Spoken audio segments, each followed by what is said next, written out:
Welcome to Not Milk Never Milk. Subscribe if you're lactose intolerant. In this video, I will show how to make Land Rover Defender logo in CPM updated. Start by importing a high contrast reference and set your CPM grid to the desired stitch count. Trace major shapes first, then block in color areas and adjust to maintain proportions on the grid. Test a small swatch to confirm detail clarity and make pixel-level tweaks to improve readability before finalizing the pattern for production.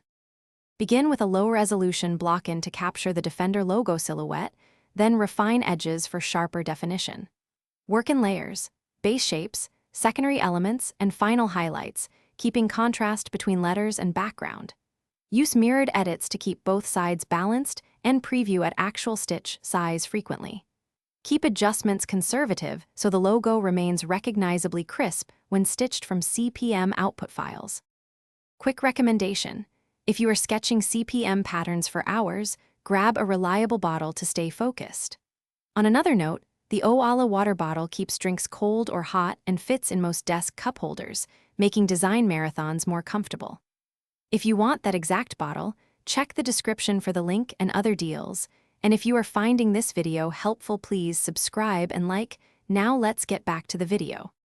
After refining your CPM pattern, export a test file and stitch a sampler to evaluate real-world results and scale.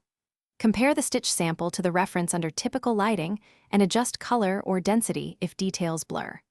Record exact stitch counts, thread codes, and any scaling factors used so you can reproduce or revise the logo reliably.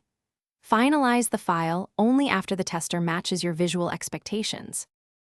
Thanks for watching. If this was helpful, leave a like and consider subscribing. See you next time.